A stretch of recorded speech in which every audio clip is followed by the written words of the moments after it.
नमस्कार, स्वागत है न्यूज़ 18 का डिजिटल प्लेटफॉर्म देख रहे हैं आप। मैं हूं आपके साथ पूजा सचदेवा।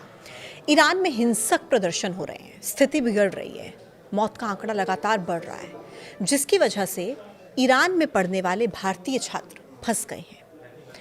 ईरान पढ़ने गए भारतीय छात्रों के पेरेंट्स परेशान हैं। इस बीच भारत सरकार ने वहां पर फंसे अपने नागरिकों को निकालने के लिए कंटिन्यूजेंसी प्लान तैयार कर लिया है। जानकारी ये मिल रही है कि शुक्रवार यानी कि 16 जनवरी को भारतीयों का पहला जत्था स्वदेश लाया जा सकता है, यानी कि वापस भारत लौट सकते हैं, और जिसमें प्राथमिकता छात्रों को दी जाएगी। सरकारी सूत्रों के हवाले से जानकारी ये है कि तेहरान में भारतीय दूतावास ने अलग अलग इलाकों में भारतीय स्टूडेंट से संपर्क करना शुरू कर दिया है, ताकि ये पता लगाया जा सके कि कौन देश छोड़ना चाहता है। हालांकि काम फिजिकली किया जा रहा है, क्योंकि कई इलाकों में इंटरनेट सर्विस बंद है, फोन लाइन रुक रुक कर काम कर रही है। अनुमान है कि ईरान में वर्तमान में 10,000 से ज़्यादा भारतीय रह रहे हैं। बड़ी संख्या इनमें छात्रों की है। जानकारी ये है कि इन भारतीय छात्रों में से 3,000 छात्र जम्मू कश्मीर से हैं, जो यहाँ पर मेडिकल की डिग्री ले रहे हैं। All India medical student association AISM में जम्मू कश्मीर ने सरकार से गुजारिश की है कि छात्रों को सुरक्षित रेस्क्यू किया जाए। कम्युनिकेशन के ज़्यादातर रास्ते बंद हो चुके हैं और इसी वजह से छात्रों के परिजन बहुत परेशान हैं, उनकी सुरक्षा को लेकर वो परेशान हैं। स्टूडेंट से कॉल पर बात नहीं हो पा रही है, क्योंकि कॉल लग नहीं रहा है, इंटरनेट सेवाएं बाधित हैं।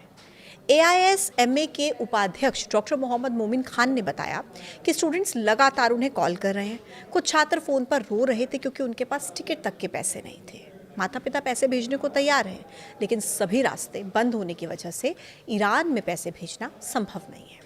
इसलिए हम प्रधानमंत्री और विदेश मंत्रालय से छात्रों को वापस भारत लाने में मदद करने का अनुरोध करते हैं।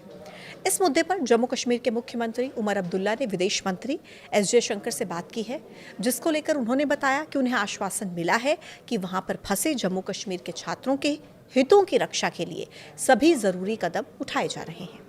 देखिए, छात्रों परिवारों के लिए ये समय बहुत ही तनावपूर्ण है और अब निगाहें इस बात पर टिकी हैं कि आखिर भारतीयों की सुरक्षित वापसी कब होगी। हालांकि जैसा मैंने आपको पहले ही बताया कि सरकार ने अपनी तैयारी शुरू कर दी है। एम्बेसी के अधिकारी स्टूडेंट्स की पहचान करने और डिटेल्स को इकट्ठा करने के लिए ज़मीन पर जा रहे हैं, क्योंकि इंटरनेट कनेक्टिविटी अवेलेबल नहीं है, टेलीकम्युनिकेशन पर भरोसा नहीं किया जा सकता है, और इसीलिए ये जो काम है वो अब ज़मीन पर जाकर शुरू हो चुका है, यानी कि वहाँ जाकर शुरू कर दिया गया है। हालांकि बुधवार को तेहरान स्थित भारतीय दूतावास ने ईरान में मौजूद भारतीय नागरिकों को जल्द से जल्द देश छोड़ने के लिए कहा था। दूतावास ने सोशल मीडिया पर जारी एक सलाह में कहा कि ईरान में मौजूद भारतीय नागरिकों, चाहे वो छात्र हों, तीर्थयात्री, व्यापारी या पर्यटक, इन सबको वाणिज्यिक उड़ानों सहित उपलब्ध किसी भी परिवहन साधनों का इस्तेमाल करके ईरान छोड़ने की सलाह दी जाती है। भारतीय दूतावास ने ईरान में रह रहे सभी भारतीय नागरिकों को विशेष सतर्कता बरतने की भी सलाह दी।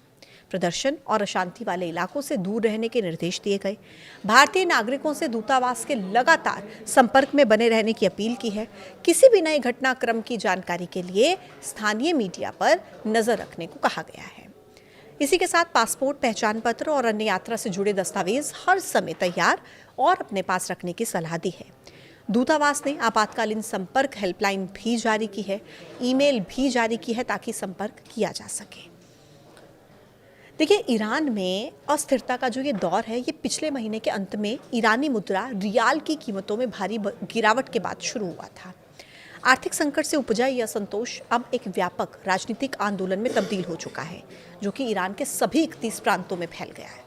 मानवाधिकार समूहों के दावों के हिसाब से प्रदर्शनकारियों पर की गई कार्रवाई में अब तक कम से कम 3,428 लोग मारे जा चुके हैं। पिछले कुछ दिनों में स्थिति और भी भयावह हो गई है, और वाकई ये स्थिति परेशान करने वाली है, और इसीलिए जो ईरान में फंसे हुए भारतीय छात्र हैं, उनके परिवार परेशान हैं कि जल्द से जल्द उनकी वापसी हो सके।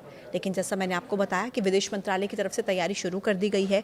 16 जनवरी शुक्रवार को पहला जत्था भारत लाया जा सकता है, और उनमें सबसे ज़्यादा जो प्रायोरिटी है, प्राथमिकता है, वो छात्रों को दी जाएगी, ताकि जल्द से जल्द भारतीयों को वापस लाया जा सके। क्योंकि जानकारी ये है कि वहाँ पर रहने वाले छात्र जो ईरान में पढ़ाई कर रहे हैं, वो किसी भी हालत में भारत वापस लौटना चाहते हैं। इसको लेकर आप क्या सोचते हैं? कमेंट बॉक्स में ज़रूर अपनी राय बताइएगा। देखते रहिए न्यूज़ 18। नमस्कार।